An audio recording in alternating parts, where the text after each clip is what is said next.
कभी सोचा है, एक तरफ डेनमार्क की चमचमाती सड़कें और दूसरी तरफ हमारी गलियां, ये फर्क आखिर है क्यों? कोपेनहेगन में देखिए, सब कुछ कितना व्यवस्थित और साफ है।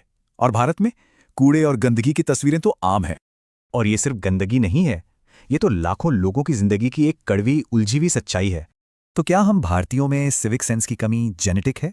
जवाब है नहीं, बिल्कुल नहीं। असली वजह तो कहीं ज्यादा गहरी हैं। इसकी जड़ें हमारे इतिहास, नाकाम सिस्टम और हमारी सोच में छुपी हैं। चलिए इस पूरी कहानी को समझते हैं। तो सबसे पहली वजह छिपी है इतिहास में, एक ऐसा सच जिसे हम अक्सर देखना ही नहीं चाहते। इसी वजह से बाकी समाज ने सफाई से एक दूरी बना ली। ये सोच बन गई कि ये तो किसी और का काम है।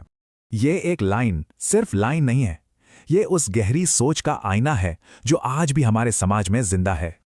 आज भी लोग अपने आसपास की सफाई की जिम्मेदारी से खुद को मानसिक तौर पर अलग ही रखते हैं। लेकिन बात सिर्फ सोच की नहीं है, असल में हमारा पूरा सिस्टम ही शायद फेल होने के लिए डिजाइन किया गया है। किसी पर उंगली उठाने से पहले यह सोचना जरूरी है कि क्या सिस्टम ने कोई बेहतर ऑप्शन दिया भी है। सोचिए, जिस सड़क किनारे दुकान लगाते हैं उनके पास सड़क के अलावा और कोई चारा ही क्या है। अब कोई नियम कैसे मानेगा जब उस नियम को सपोर्ट करने वाला इंफ्रास्ट्रक्चर ही मौजूद न हो।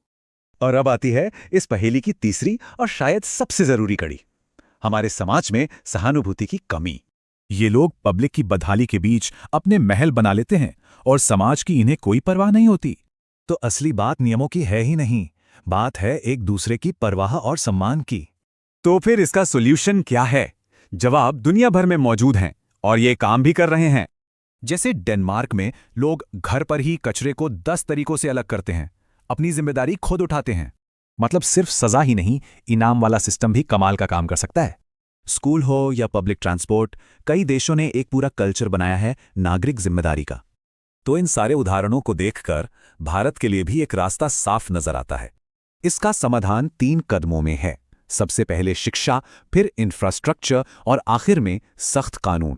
शुरुआत करनी होगी एक साफ माहौल देने से, क्योंकि साफ जगह को कोई गंदा नहीं करना चाहता। अगर इरादे नेक हों और एक मजबूत सिस्टम बनाने का कमिटमेंट हो तो बदलाव बिल्कुल संभव है।